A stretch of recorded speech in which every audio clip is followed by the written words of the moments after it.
You never want to say moral victory, but it was on some levels a moral victory. Yeah, like 100%. they haven't quit on Dan Quinn. I thought it was I thought Mariota played it. Well, whatever. We'll get into that game in a minute. But anyway, or are we there? I guess we're there. I guess we are there. We are there. I guess we can move on. Yeah. Here's what I will say about my Commanders is that I thought Mariota. Yeah, that's by the way, talk of town. We got instruct. I'm just gonna because everyone's asking about this. I was literally told by NBC brass to pronounce with a tuh.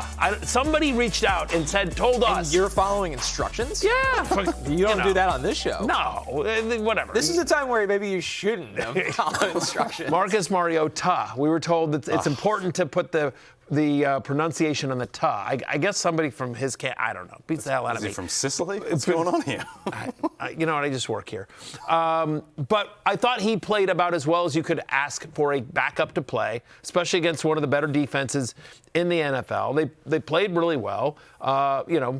Bo Nix over on the passing yards cashed by Best Bet Cash. We're happy about that as well. The Broncos did not contain him, which killed my parlay. I had under in his rushing yards as one of the legs on my parlay, and Marcus Mariota ran all over him here. But on the Commander side of the ball, I think the biggest story here is obviously a huge game for Zach Ertz. Continues to be sort of, a rich man's Dalton Schultz. I think that's Dalton Schultz East. I feel like they're in the same tier of So that's what I'm saying, Dalton Schultz East. He's just basically Dalton Schultz, but just, closer to the Atlantic. Slightly older Dalton Schultz here. But it's good to see Terry McLaurin come back. He's now had 6 end zone targets in the last 2 games. You could just see a difference when he was out there for this offense. The entire offense, right. Debo has the big catch at the end as well, looked fine. I mean, the thing is that this offense has always been well schemed, and they have weapons, and they have speed, and Mariota has shown that he can operate. The Vikings win the Super Bowl if they had Marcus Mariota this year. Like every quarterback I watch, every backup quarterback who comes in and can tie their own shoes, like, wow, what if you're on the Vikings? Davis Mills, can the Vikings win the division? Right. Yeah, what's the bar? But, yeah, we'll see. Now, is Jaden Daniels going to play next week? See, I don't think so. But again, I've been consistent in this, and I could easily be wrong on this. I'll say this: I don't want him to play next week. We're 3-9. Like, the season's over. Grab a couple feel-good wins. Take your draft. We don't need any. I'd rather the better draft pick. I'd rather the better draft pick to get us help on both sides of the line and get us some secondary help.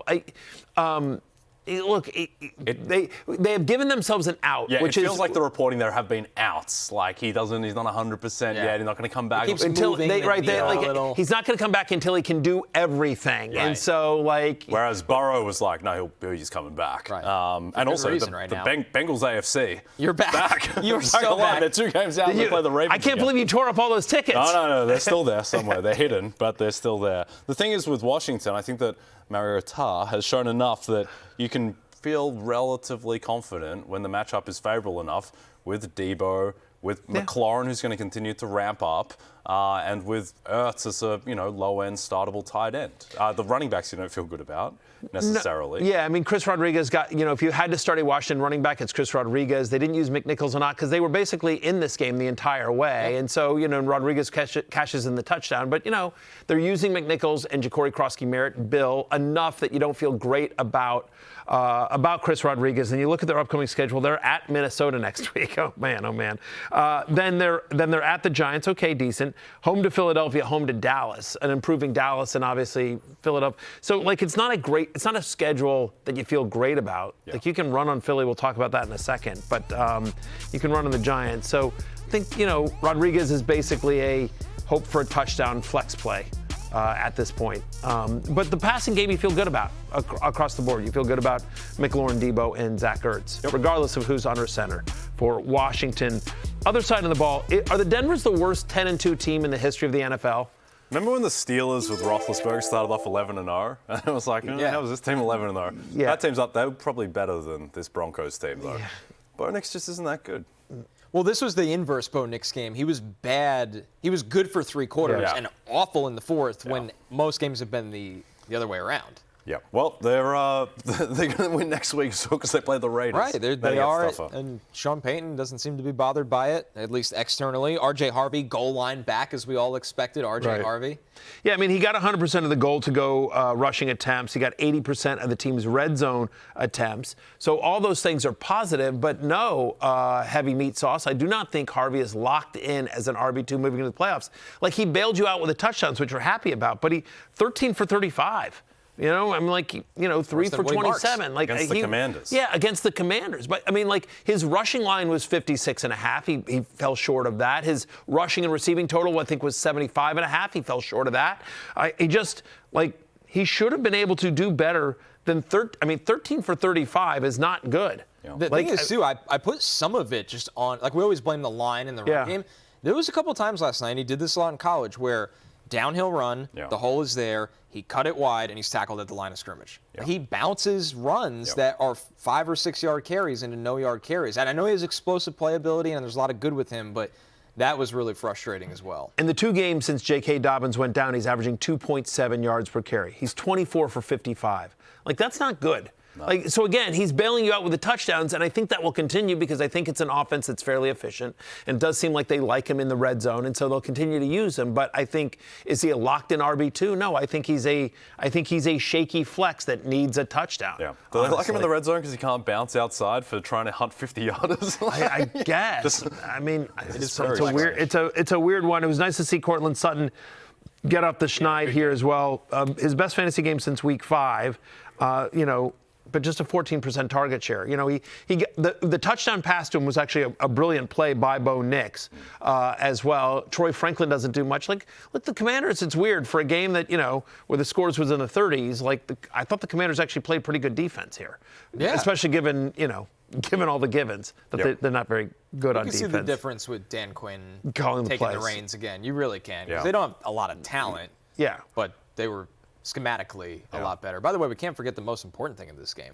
Yeah. The Treylon Burks. Yeah. First off, Treylon Burks, for people who didn't, that's where Treylon Burks is. I think most people thought he'd retired. He's not in the league anymore. No, exactly. Alive and well. No. Goodbye, Robbie Chosen. Hello, Treylon Burks. That's right. You drink for free with a catch of the year. I know it wasn't a losing effort, but honestly, Connor, real quickly, Treylon Burks out of Arkansas, right? Yeah. This is a kid that was drafted by Tennessee, if I'm remembering correctly, was drafted by Tennessee. They trade away A.J. Brown because they wanted Treylon Burks. And so it was just obviously a tough couple of years in Tennessee.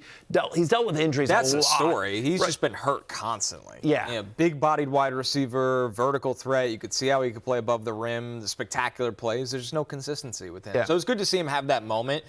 Because Tennessee it was just defined by constantly being hurt every time they felt like they got some momentum with him. And I always felt like it was like had no fault of his own, but it's just like they traded away A.J. Brown for a first-round pick to draft him, and so he's always going to be compared to A.J. Brown. Why didn't we just keep A.J. Brown, who's so much better than Treylon Burks? And again, Burks wasn't. So I always felt bad from that. Anyway, so it was just nice to see him get like a moment in the sun, and by the way, a completely legitimate moment in the sun because it was an unbelievable catch, just absolutely amazing, and one of the many bright spots for Washington. I agree with you. It was as good an outcome as we could have hoped for because we're not going anywhere. So at least we lost with pride. And I'll just say this as a Commanders fan, I'm glad we went for 2. It didn't work out, that's the right move. It was the right move. It didn't work out. We had the right play called. Mariota needs to throw it higher. Guy was wide open. Nichols bats the ball, and that's that. Mariota, what are you going to do? Mariota doesn't get it done. Doesn't get it done. That's the last time we're talking about this game. Hey, it's Matthew Berry from NBCSports.com and RotoWorld.com, and I want to thank you so much for watching whatever it is you just watched, or if nothing else, being too lazy to click out of the autoplay after this video started, after whatever it is you actually wanted to watch finished. But now that you're here, I'd like to take a moment here to ask you respectfully now, okay? I'm asking you respectfully to subscribe to the NFL on NBC YouTube channel. You'll get the latest Roto World fantasy news headlines, all sorts of great shows, including my own Fantasy Football Happy Hour. So go subscribe now. Again, I'm asking respectfully.